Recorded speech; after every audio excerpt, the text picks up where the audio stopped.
La Guerra de la Independencia de Israel fue obra de jóvenes conscientes de una historia especial. Lucharon por la independencia política, pero también por la vida y el futuro del pueblo judío. Los primeros meses de la guerra resistieron a un enemigo decidido a derrotarlos.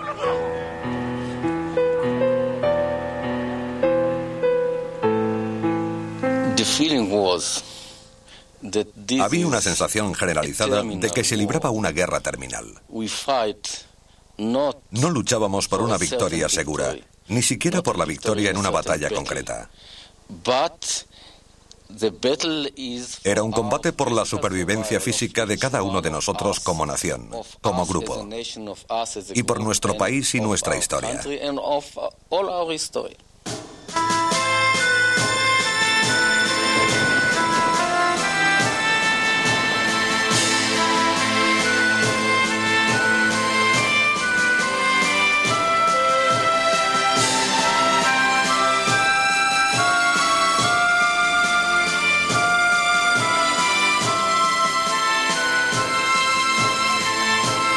Israel, el nacimiento de una nación. Segunda parte. Finales de mayo de 1948, la independencia judía ya era un hecho. En opinión de la joven británica Esther Kyle-Ingold, tanto se interfieren como si nos ayudan con nuestras dificultades, nosotros sabemos que venceremos. Había una gran confianza, pero la batalla se libraba en todo el país. Durante varias semanas de dura lucha, el nuevo Israel se había defendido de 5 ejércitos árabes y había conseguido aplastantes victorias. Gran parte de Galilea estaba en manos israelíes, desde Tiberíades en el este hasta Haifa en el oeste. Al sur del país habían detenido el avance egipcio a escasa distancia de Tel Aviv, aunque sus fuerzas ocupaban el norte de Negev y tenían capacidad ofensiva. En el centro, la Legión Árabe conservaba la mayor parte de lo que hoy conocemos como Cisjordania. El rey Abdullah esperaba anexionarla a Transjordania. La parte occidental de la ciudad de Jerusalén seguía siendo judía, pero estaba sitiada. El barrio hebreo de la ciudad antigua, incluyendo el Muro de las Lamentaciones, el lugar más sagrado del judaísmo, estaba en manos árabes. El mayor obstáculo para abrir el sector occidental de Jerusalén era este fuerte en Latrun. Controlaba el desfiladero de entrada a la ciudad. Si no se abría la carretera a Jerusalén, la zona judía seguiría siendo vulnerable.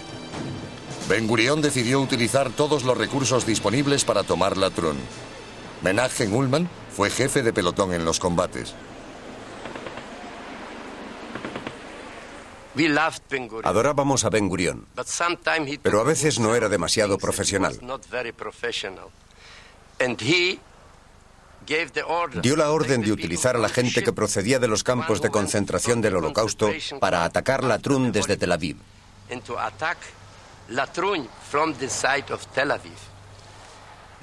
No conocían Tel Aviv y muchos de ellos murieron justo aquí.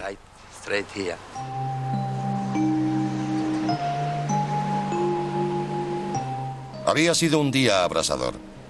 La munición escaseaba entre las fuerzas atacantes y muchos ni siquiera tenían botellas de agua. En el primer ataque sobre Latrun murieron más de 100 judíos. Israel sufrió el mayor número de bajas en una batalla. Muchos de los muertos eran supervivientes del Holocausto, sin familiares que lloraran su muerte. El asedio a Jerusalén se intensificaba y parecía obligado un segundo ataque a Latrun. Se lanzó el 30 de mayo. La orden era expulsar a la Legión Árabe del fuerte. 8 carros blindados israelíes tomaron parte en el ataque y llegaron a las murallas del fuerte, pero fueron rechazados por una intensa lluvia de fuego. Sally Ganor, superviviente del Holocausto en Lituania, fue uno de los combatientes. El problema era abrir la enorme puerta. Era muy pesada. Cuando lo consiguiéramos, entraría la infantería. Nos acercamos mucho, nos quedamos a pocos metros. No había nadie detrás de nosotros. Empezaron a dispararnos desde todos los vanos de la fortaleza. La Legión Árabe protegía el fuerte y los israelíes se vieron obligados a retirarse. La carretera a Jerusalén seguía bloqueada. El ejército israelí estaba al borde del agotamiento. Tenía que intentarlo de otra manera. Y la encontraron por casualidad.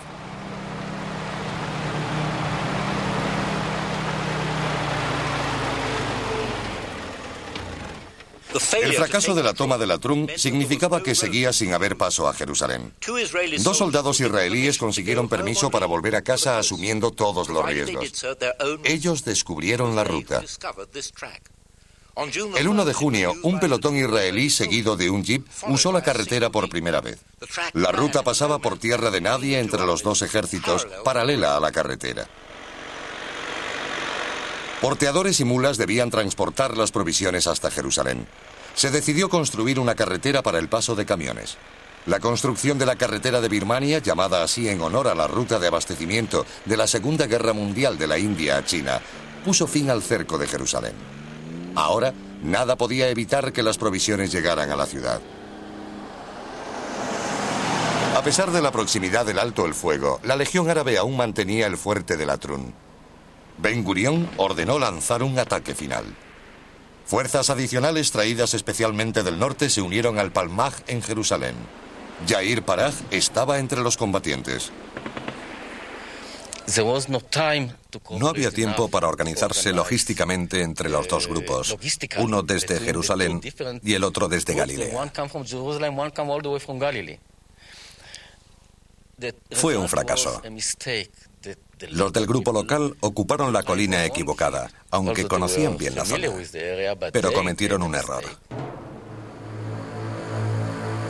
El ataque fracasó. Durante la retirada, su jefe ordenó a Yair y a otros 2 soldados, sin apenas armas, guardar la carretera ante un posible contraataque árabe.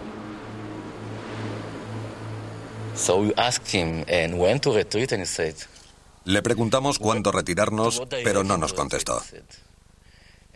Tampoco nos dijo en qué dirección. Entonces entendimos que nos quedaríamos allí para siempre.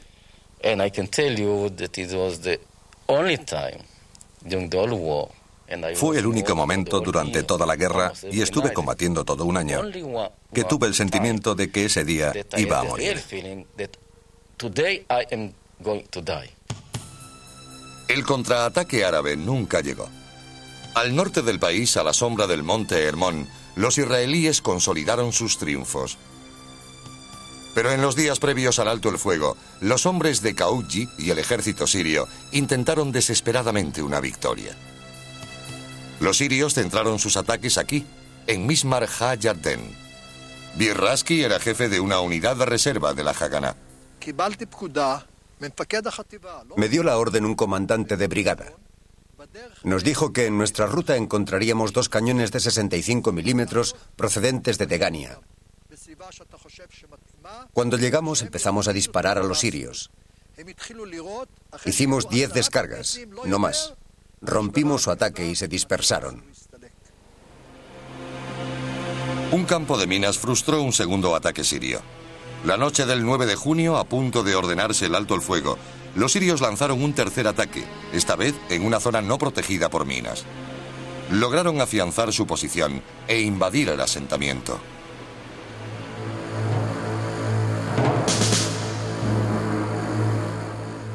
El 10 de junio se acordó el alto el fuego. Ambos bandos estaban exhaustos. En Latrun, el cese fue supervisado por agentes de las Naciones Unidas. Los muertos yacían al sol y empezaban a descomponerse. Tras los feroces combates, hicieron el intercambio de cuerpos.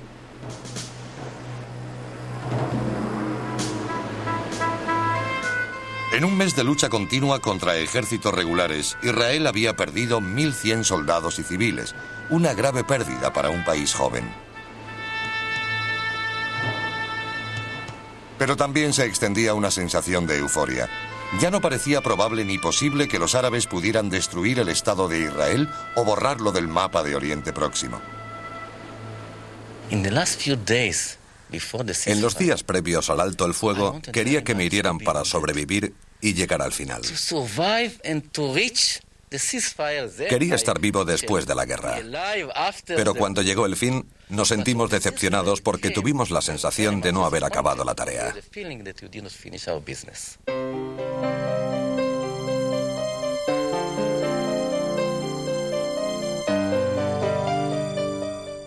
El comandante israelí declaró: "El primer alto el fuego nos viene como llovido del cielo". Los soldados se reunieron con sus familiares, amigos y seres queridos por primera vez en muchos meses.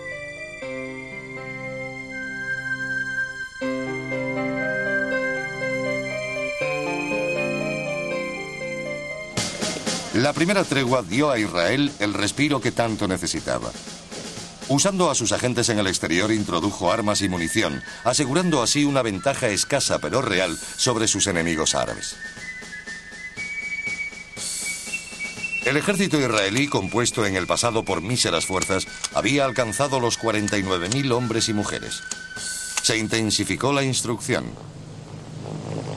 Se hicieron grandes esfuerzos por conseguir aviones que formaran una auténtica fuerza aérea para contrarrestar los ataques árabes. Algunos de los aviones procedían de los Estados Unidos, otros de Europa, especialmente de Checoslovaquia. Muchos de los jóvenes pilotos eran veteranos de la Segunda Guerra Mundial de los ejércitos de América e Inglaterra. Los aviones eran el núcleo de la Fuerza Aérea israelí. Se integraron rápidamente en el orden de batalla para proporcionar apoyo crítico a las unidades terrestres. El Altalena era uno de los barcos que transportaba armas a Israel. Sus bodegas contenían suficientes armas para abastecer a varios batallones. El artífice de su adquisición fue el disidente movimiento Irgun, temido por Ben Gurión como ejército privado por su poder político y militar. El jefe del Irgun, Menachem Begin, y David Ben Gurión no lograron alcanzar un acuerdo sobre el destino o la pertenencia de las armas. El barco llegó a las costas de Bitkin, al norte de Tel Aviv. Ben Gurión ordenó que el barco entregara sus armas de forma incondicional en cuestión de minutos. Cuando el Irgun se negó, las tropas israelíes recibieron la orden de atacar. Un gran número de combatientes del Irgun y 2 soldados israelíes resultaron muertos. El barco levó anclas y siguió rumbo al sur, a Tel Aviv. A bordo había muchos partidarios del Irgun y armas destinadas a su movimiento. Ben Gurión no quería que hubiera ejércitos independientes en el nuevo estado e insistió en que el Irgun rindiera el barco y sus armas. Cuando se negó, dio la orden de abrir fuego.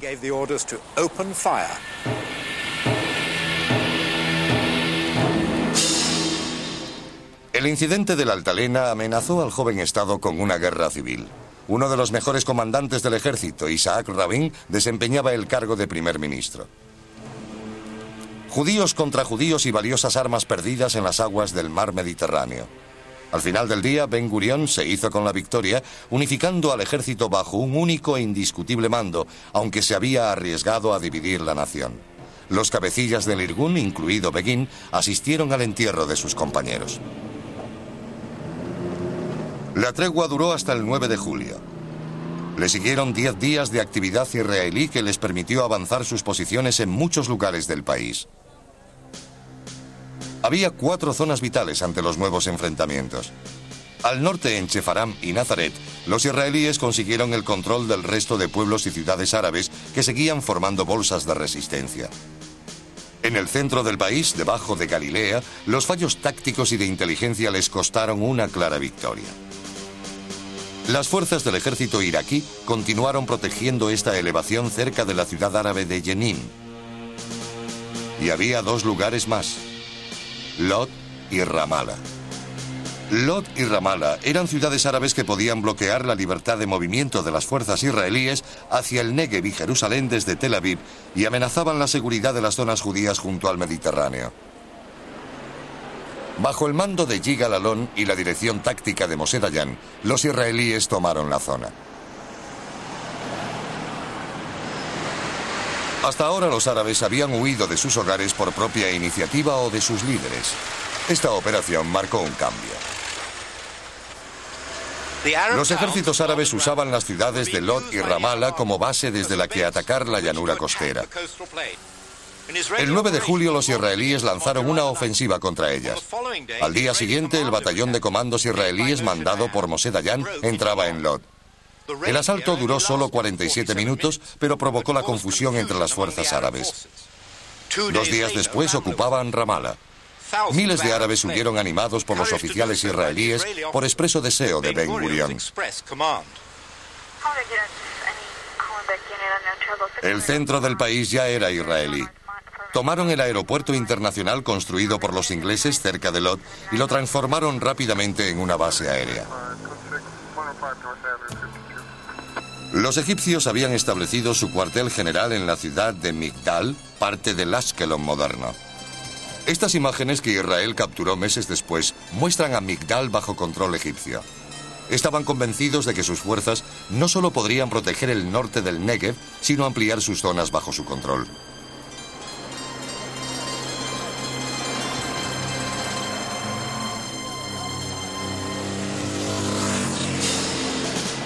Entre las posiciones de los egipcios estaban los antiguos puestos británicos de Irak el Manchía y este de Irak Suidán. El fuerte de Irak Suidán aseguraba las posiciones egipcias en el norte del Negev, zonas que serían conocidas como la Bolsa de Faluya. El 12 de julio, fuerzas egipcias del Irak Suidán atacaban el kibutz Nekba, a solo 3 kilómetros. Le siguió una dura lucha. Cientos de kibutzim repelieron el ataque, rompiendo la ofensiva.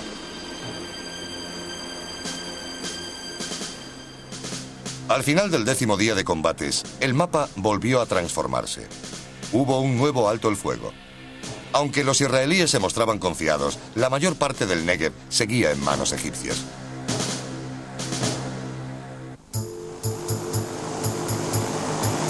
Las Naciones Unidas buscaban una solución política que estabilizara la situación.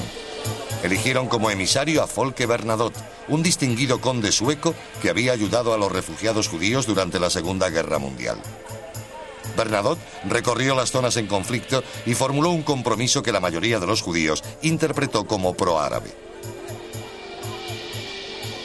Su plan, bien recibido por egipcios e ingleses, dejaría el desierto del Negev en manos árabes, no israelíes, como formulaba el plan original de partición de las Naciones Unidas.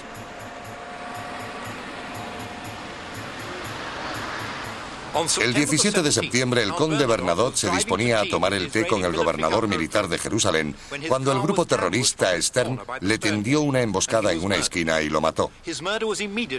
El gobierno de Israel condenó de inmediato el atentado. Ben Gurion ordenó detener a todos los líderes del Stern, rodear sus bases, confiscar sus armas y matar a todo el que se resistiera. Nunca encontraron a los asesinos de Bernadotte, pero recientes biografías y memorias indican quién fue el miembro del grupo terrorista que apretó el gatillo.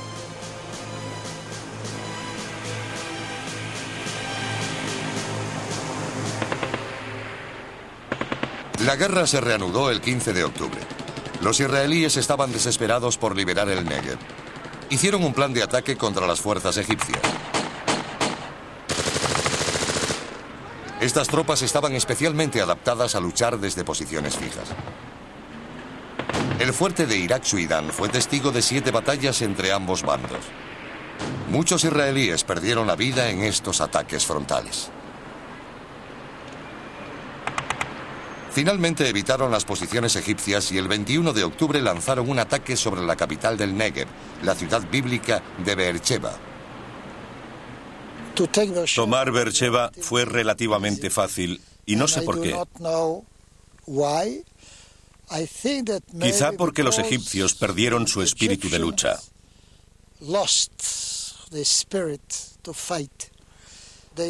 No se imaginaban que nos atreveríamos a tomar la capital del Negev.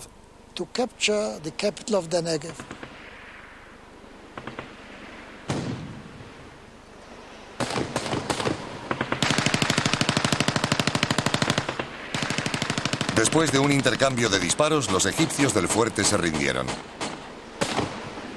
También tomaron la cercana mezquita.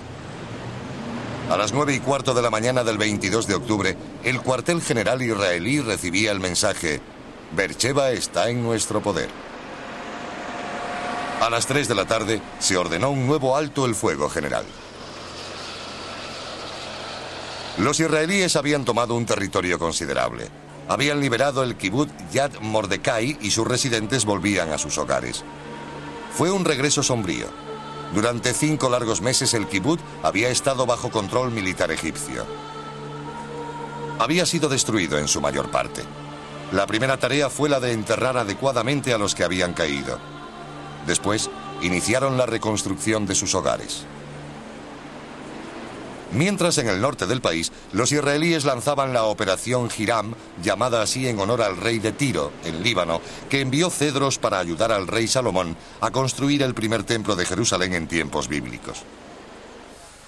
El objetivo de la operación era tomar toda Galilea hasta las fronteras previstas para el país. Debían destruir a las fuerzas de Khashoggi y su ejército de liberación palestino y expulsar a fuerzas sirias, libanesas e iraquíes. La operación fue un éxito.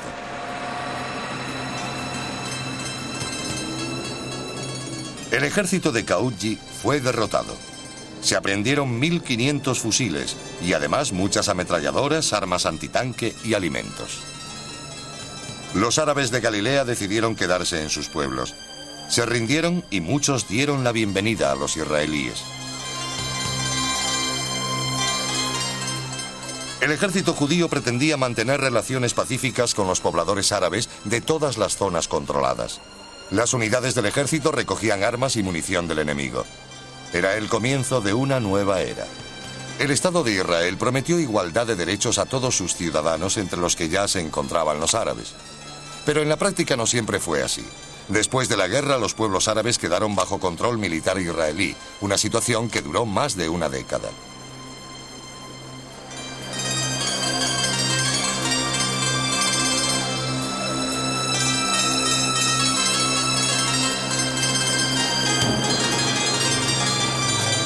Las fuerzas judías también entraron en pueblos drusos.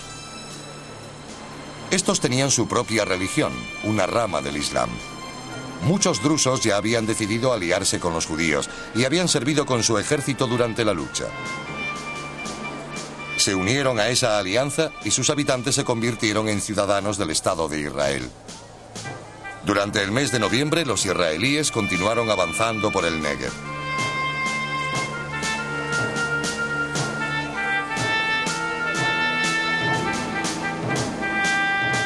La brigada Givati formó una unidad de caballería que recorrió el desierto, tomando territorios que eran impenetrables para las unidades motorizadas.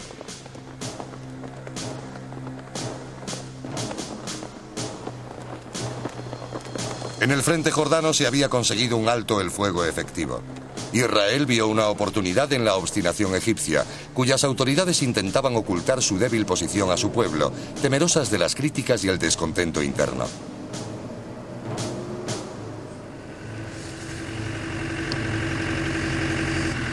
El 10 de diciembre de 1948, Yigal Yadin, director de operaciones de las fuerzas israelíes, dio la orden: derrotar al enemigo y expulsarlo hasta la frontera del país. En la preparación de la batalla, su jefe de operaciones, Isaac Rabin, reparó una antigua calzada romana que cruzaba el Negev hasta el Sinaí. La batalla comenzó la madrugada del 22 al 23 de diciembre. Dirigidas por Yigal Allon, las fuerzas israelíes liberaron el Negev occidental.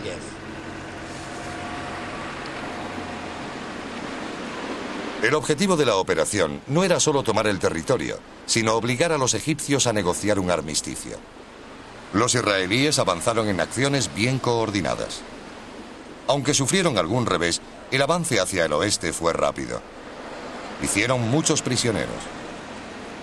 El ejército egipcio seguía siendo una fuerza combatiente, pero el gran número de prisioneros ponía en duda su futura eficacia.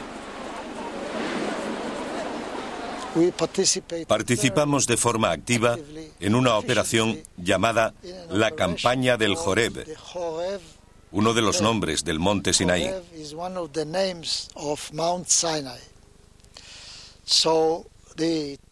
El objetivo de esta operación era expulsar al ejército egipcio de la frontera reconocida de Palestina.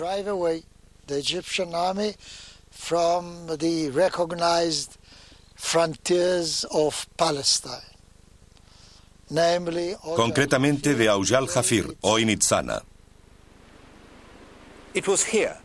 Fue aquí, en Nitzana, el 27 de diciembre de 1948, donde tuvo lugar la crucial batalla por el control del Negev occidental.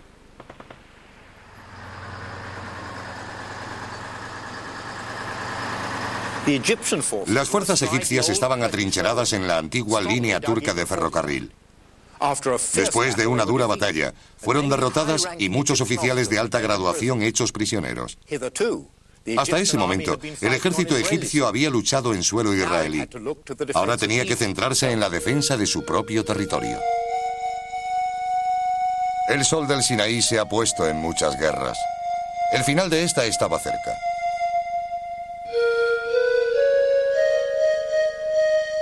Con la ruta hacia el desierto del Sinaí abierta, Israel quería asegurarse los mejores términos para la paz. Casi inmediatamente el general Yigal Allon ordenó a sus tropas entrar en el Sinaí. Avanzaron a toda velocidad, amenazando con aislar al ejército enemigo en Gaza. Egipto ya estaba preparado para mantener conversaciones con Israel, aunque no mientras las tropas israelíes permanecieran en su territorio. Los ingleses enviaron 5 aviones en ayuda de Egipto para reconocer las posiciones israelíes en el Sinaí. Israel logró derribarlos. Una increíble hazaña militar para la joven fuerza aérea del país y una humillación para Gran Bretaña. Este hecho solo aumentó la presión política sobre Israel. Ben Gurión, bajo coacción inglesa y norteamericana, ordenó la retirada de sus tropas. Los soldados israelíes ya estaban en El Arish, en el norte del Sinaí, cuando recibieron la orden. El general Yigal Allon y su segundo, Isaac Rabin, no estaban satisfechos. Pensaban que Israel podía negociar la paz con Egipto antes de abandonar el Sinaí. Israel se retiró. A los pocos días comenzaron las conversaciones del armisticio en la isla de Rodas, en el Mediterráneo. Las conversaciones estuvieron presididas por un delegado de las Naciones Unidas, Ralph Bunche. La atmósfera inicial era gélida. Aunque los egipcios accedieron finalmente a estar en la misma habitación, se negaron a hablar directamente con los israelíes. Walter Eitan era el jefe de la delegación israelí. Los egipcios se dirigían exclusivamente a Bunche como si nosotros no estuviéramos allí. Pero nosotros sí estábamos interesados en incluirlos. Se mantuvo esa distancia artificial hasta que un miembro de nuestra delegación, no recuerdo quién, dijo algo que ofendió mucho a los egipcios. Se volvieron a él y le dijeron: no tiene derecho a decir algo así. Entonces se dieron cuenta de que habían hablado directamente a nuestra delegación. Eran humanos, y cuando oyeron algo que les molestó, reaccionaron directamente. Entonces se rompió el hielo.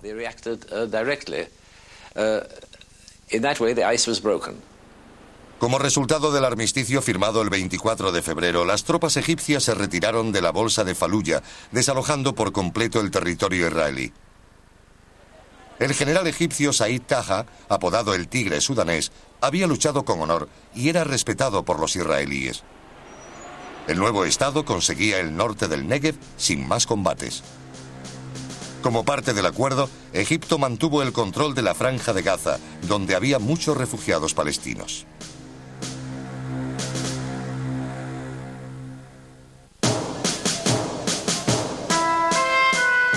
Con las conversaciones en buen camino, había una esperanza para la paz en todos los frentes y para el comienzo de una vida normal en Jerusalén. Los israelíes querían establecer su Estado y su democracia. Ningún símbolo de gobierno democrático viable era más potente que el de un parlamento. Ben Gurión inauguró el Knesset, el Parlamento israelí, en el edificio de la Agencia Judía en Jerusalén el 14 de febrero de 1949. El edificio había sido parcialmente destruido por un terrorista árabe un año antes.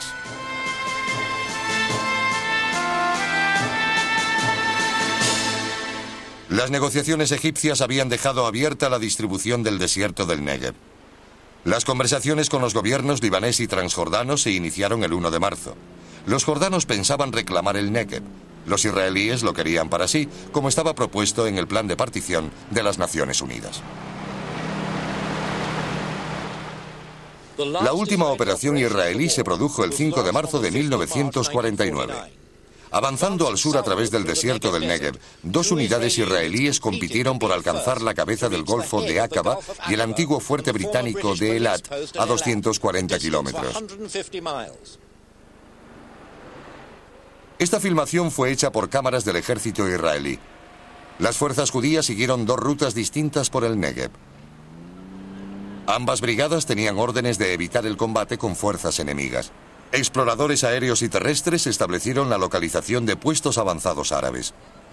Los israelíes avanzaron rápidamente a través del espectacular paisaje del desierto. La brigada del Negev llegó a Eilat a las 3 de la tarde del 10 de marzo. No encontraron resistencia. No había bandera israelí. Improvisaron la que pasaría a ser conocida como la bandera de tinta, una bandera pintada solo con tinta. El cuartel general recibió un mensaje. Las brigadas del Palmaj, Negev y el Golani entregan el Golfo de Eilat al Estado de Israel. Mientras continuaban las negociaciones con Jordania, se marcaban las fronteras en la zona de Jerusalén. Algunos pensaron que las conversaciones no prosperarían. El rey Abdullah mantuvo una delegación en Rodas, pero decidió llevar la negociación él mismo en Transjordania. Recibimos un mensaje del rey Abdullah de Jordania, el abuelo del actual rey. Quería negociar los términos del armisticio en persona. En otras palabras, no quería que su delegación en Rodas negociara los detalles del acuerdo.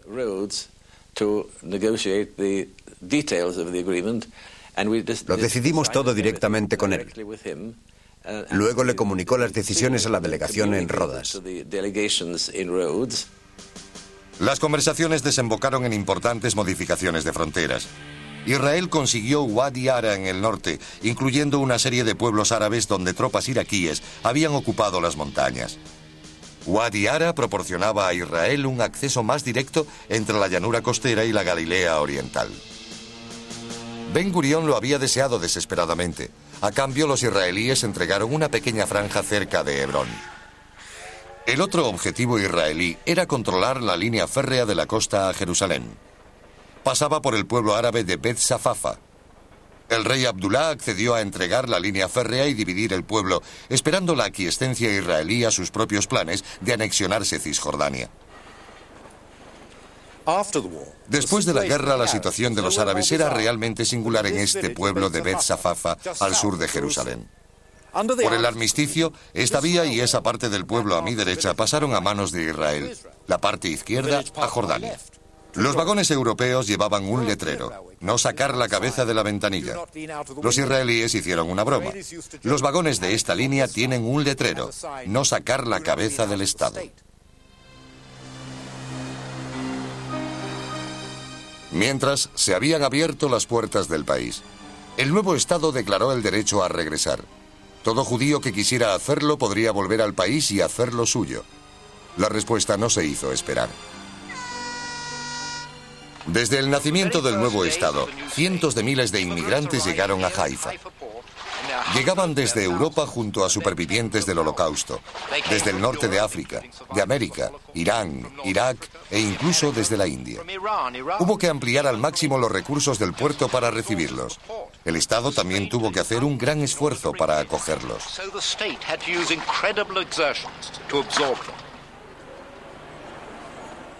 Una vez finalizada la guerra, los israelíes debían pensar en desmovilizar y crear un ejército adecuado para defender el Estado. El armamento enviado durante la guerra era suficiente para un ejército en tiempos de paz. Ahora había miles de soldados preparados. Israel era un país bíblico, capaz de defenderse, gobernarse y listo para integrarse en el concierto de las naciones.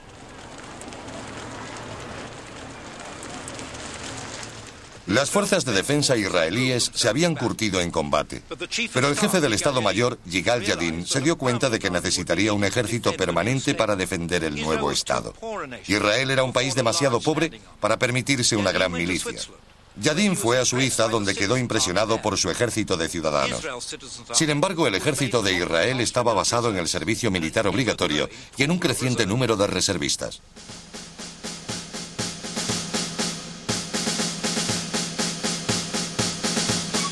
En marzo de 1949, Bernard Beecham, un judío británico, decidió visitar el Estado de Israel. Beecham había sido soldado en la Segunda Guerra Mundial, pero no había servido en Palestina.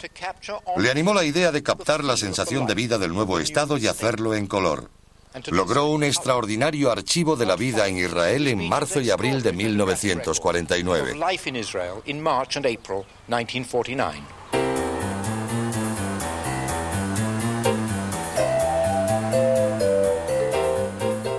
Este era el aeropuerto de Lod. Muchos años y restauraciones después sería conocido como el Aeropuerto Internacional Ben Gurion.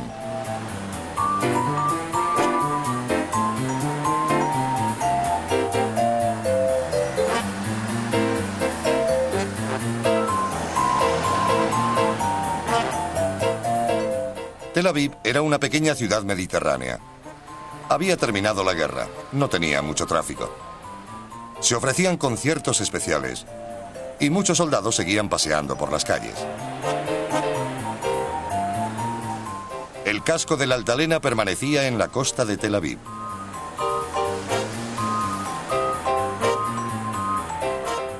Y este es Bernard Bicham, el exsoldado británico, el desenfadado fotógrafo de los primeros días de Israel.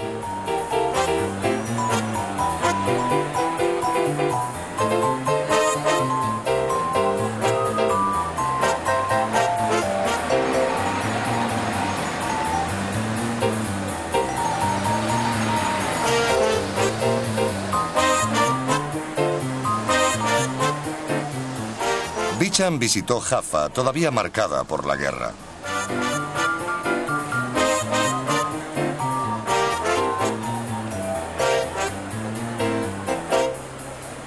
Esta es la estación central de autobuses de Herzliya, al norte de Tel Aviv.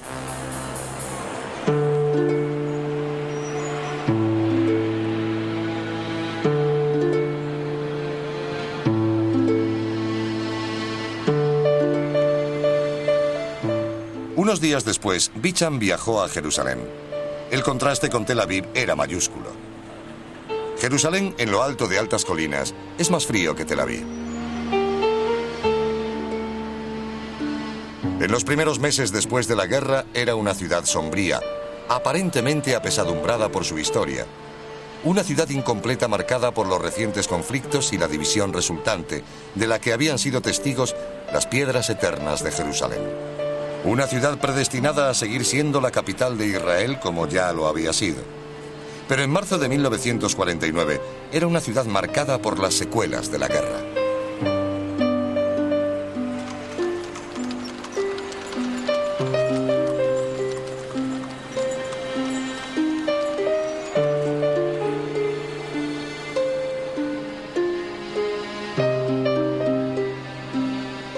Las cámaras de Bicham rebasaron las murallas de la división para documentar de lejos el lado jordano de la ciudad, que albergaba muchos lugares sagrados, incluyendo el barrio hebreo y el Muro de las Lamentaciones, el lugar más sagrado del judaísmo. Los israelíes no podían visitarlo por la prohibición jordana.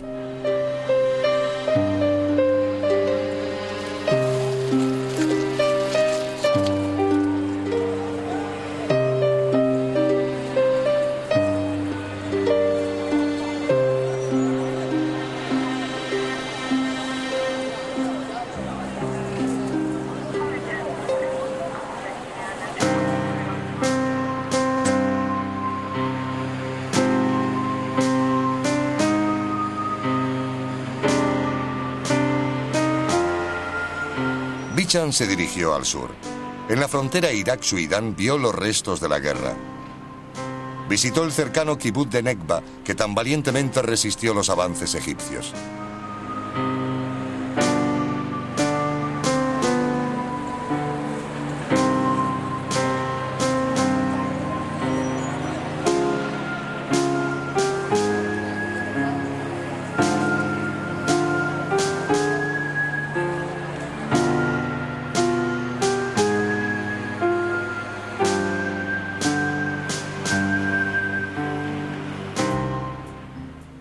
Voluntarios extranjeros que trabajaban en la cocina del kibutz posaron para su cámara. Desde el kibutz Nekba, Bicham viajó más al sur, a Beersheba, la capital del desierto del Negev.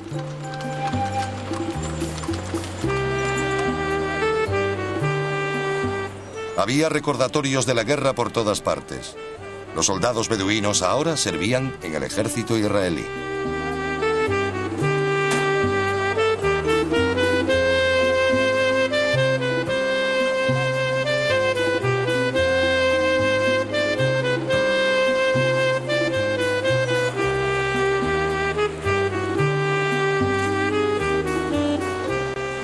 ciudad no le dio pista alguna de la metrópolis que llegaría a ser, aunque la bandera israelí ondeaba por toda la ciudad.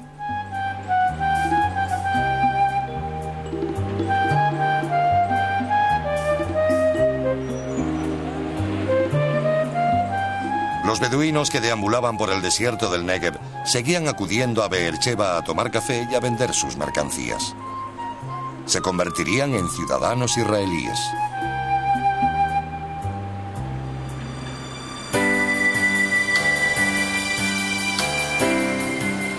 Después viajó al norte. Se detuvo en un kibutz del Valle del Jordán llamado Asdod Jacob. El kibutz era una floreciente empresa. Sus miembros podían volver a ser agricultores, no soldados.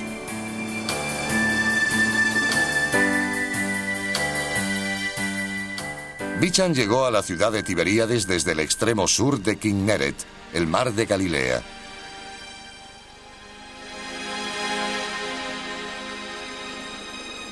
Tiberíades tiene magníficas vistas al mar de Galilea. La ciudad seguía parcialmente en ruinas.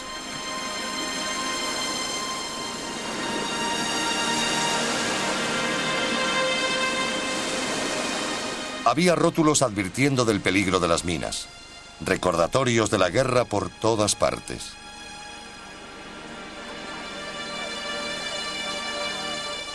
Pero la ciudad parecía volver a vivir. La sensación de vida renovada se respiraba en todas partes.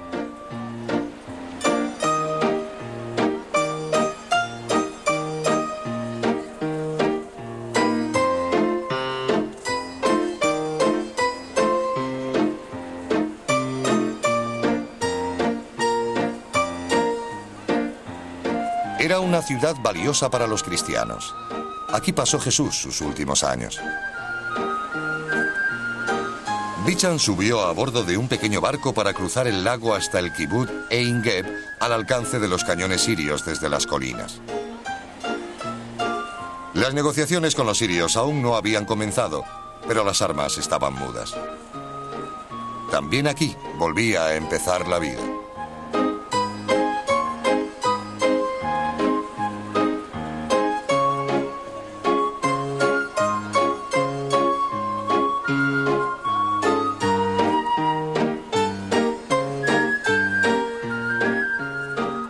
De vuelta a Tiberíades, los soldados israelíes partían en busca de un merecido descanso.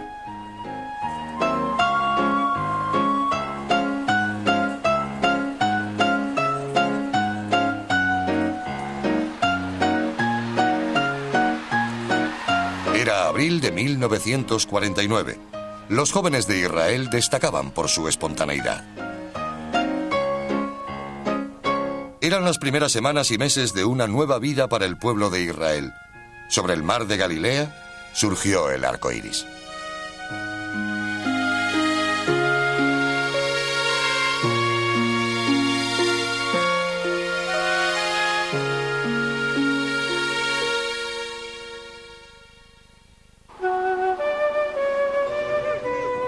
La guerra de la independencia de Israel fue una guerra por el establecimiento de un Estado y por la supervivencia de su pueblo. El destino de la guerra determinó el cese del fuego. Las negociaciones establecieron las fronteras que duraron 19 años, hasta que Israel volvió a verse amenazada. Los que lucharon en esta guerra la recuerdan como el periodo más dramático e importante de sus vidas, una contribución a su pueblo y su futuro. El Estado de Israel ya estaba establecido. 6.000 judíos habían muerto en la Guerra de la Independencia, el 1% de la población. Ahora ofrecía un rayo de esperanza. Después de un gran sufrimiento, hay una nueva vida. El pueblo de Israel había regresado a la tierra que lo vio nacer.